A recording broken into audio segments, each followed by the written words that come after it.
The schedule is out. We've got times and everything. And once again, I'm telling y'all, I think the SEC loves the brand of Oklahoma. So we're going to break down the schedule. I'm going to tell you the games I care about the most, as well as why I think the SEC is really pushing heavily to get Oklahoma on as many primetime games as possible.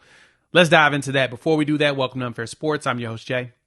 Thank you for pulling up to the channel. It's definitely Friday the 13th, so we've got to talk about the good luck stuff that came yesterday for Oklahoma, Wednesday, as we got the actual times for the rest of the OU schedule. So, of course, we got the first ones. We got Michigan, of course, is going to be a night game at the crib. We saw that Texas game is going to be back at 2:30, so it's going to either be scorching hot or scorching hot because it's going to be the second weekend in October. And then you got to see some of the non-cons, which I love that Illinois State's late. I love that Temple is going to be first thing in the morning out there in Philadelphia. So as people are visiting, they can go hang out in the area and check out the city itself, get them a cheesesteak or whatnot. But let's look at the rest of the games. And let me tell you which ones I'm excited about and which ones, schedule-wise, make sense and don't make sense. So here's your calendar here. You've got all the additions in here. Auburn has been set. It's now a flex, which means that it's either going to be a midday game between 2:30 and 3:30, or it's going to be a night game between 5 and 7. And it's going to be based upon how both teams look going into it. Most likely, both teams should be 4-0. Oklahoma has a really good chance if they beat Michigan and put themselves at 4-0. So now at that point, I expect Oklahoma to actually be playing Auburn at night. That makes the most sense whatsoever. Then, of course, Kent State's midday, which is great. Great for recruiting, great for fans, especially in October. It'd be it'll be better, I guess you could say, in theory in itself. But then you look at the rest of the games here. We've got the South Carolina and Ole Miss games. Both are expected to be early games. So that's your 11 to 12 o'clock games, Central Time. And I don't mind that for Ole Miss at home. I do not like it for South Carolina. I want it to be at William Bryce at night.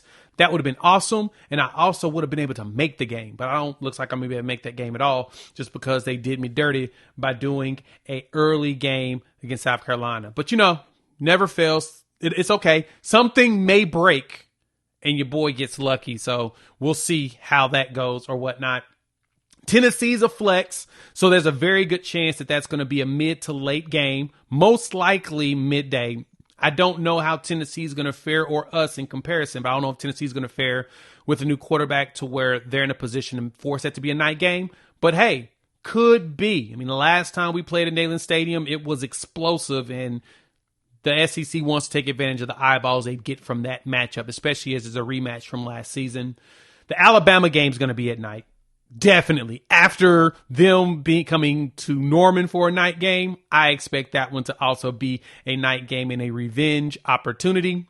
Missouri makes sense to be a day game, and that will be a nationally televised game. So I totally get why they did that. They're like, just throw that day game. It's in Oklahoma, and Oklahoma's going to have back-to-back home games.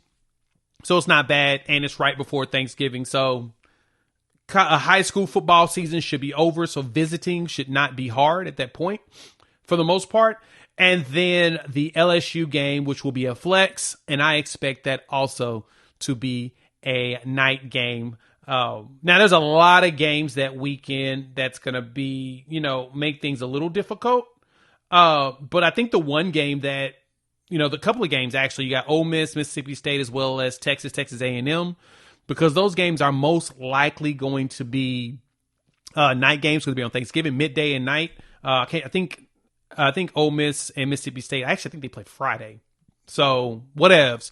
They'll be playing, consecutive days. And so we don't have to worry about them really intruding on that weekend, because that's going to be a really good college football weekend if you really think about it. Looking at the numbers and everything, yeah, it's going to be a lot of fun games for Thanksgiving. All the rivalries, plus you'll have there's potential for playoff implications as well as a chance for conference championship implications. So I actually anticipate that to be a massive weekend. Let me see. The Thursday game is really, Navy and Memphis, and then Friday You're looking, Ole Miss and Mississippi State is a day game.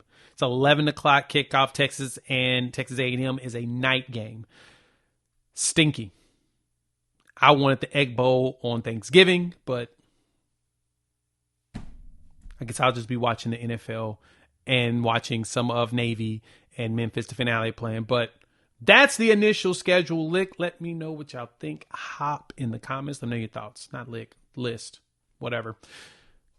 When I looked at this overall, though, the games that excite me the most on this list are definitely going to be of course, Michigan. We know that's going to be at the start of the season. We'll figure out who we are and what we're made of right then and there. The Auburn game, as we get them to come back, they are going to want revenge. Of course, we own the state of Alabama right now with both wins we had there. So that one's going to be even more intriguing. Of course, Alabama's going to be intriguing, but the South Carolina game to me is the one. I mean, Texas is always big, so we don't need to mention them. That's like, you don't even need to talk about that game. That South Carolina game really got your boy just intrigued. So I'm going to depend on how South Carolina's playing. It's going to depend on how Lenore Sellers is showing up. It's going to depend on a lot of things. And I don't like I said, I don't like that it's early. That's the only thing that bothers me about that game. I wanted that game, like I said, I want it to be a night game. William Bryce does a fantastic job in presentation on game day there. And it would have been fun to be a part of that whole environment. But yeah, we just did not get that lucky. So I don't know.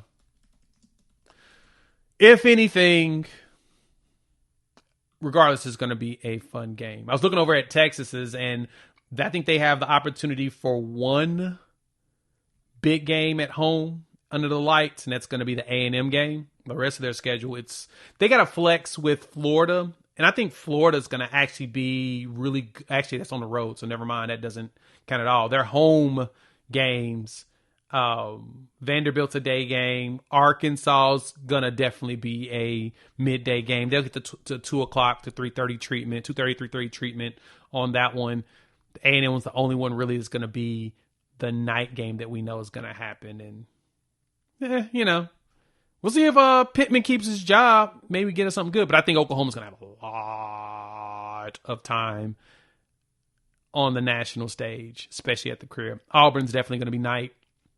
There's no way you can't make that game a night game. LSU's going to be at night. So a couple of those plus all the road games that we expect to be midday and night. It's going to be a fun season. So which game are you planning on going to? I want to know from you all. Hop in the comments. Give me your thoughts. Sooners had some visitors this weekend. Me and John talk about it over on Locked On. Feel free to check that out. And yeah, we'll chop it up another day or two. Y'all be safe out there. Peace.